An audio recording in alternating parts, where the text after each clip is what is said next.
Sunrisers হায়দ্রাবাদের বিরুদ্ধে হেরে গিয়েছিল লখনৌ সুপার জায়ান্টস। সেই হারের পর গোয়েঙ্কাকে দেখা গিয়েছিল উত্তেজিতভাবে রাহুলের সঙ্গে কথা বলতে, জানিয়ে সমালোচনার ঝড় উঠেছিল।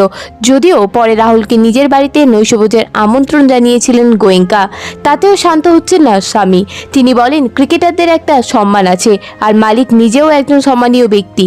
অনেক মানুষ আপনাকে দেখছে, ক্যামেরার সামনে যদি এমন হয় তাহলে সেটা খুবই লজ্জাজনক ঘটনা।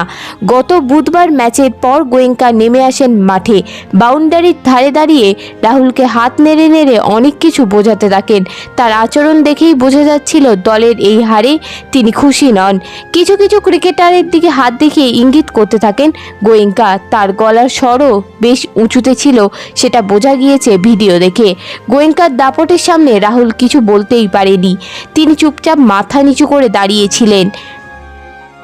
বিশ্ব ক্রিকেটের অজানা সব গল্প শোনার জন্য আমাদের চ্যানেলটিকে আজই সাবস্ক্রাইব করে রাখুন।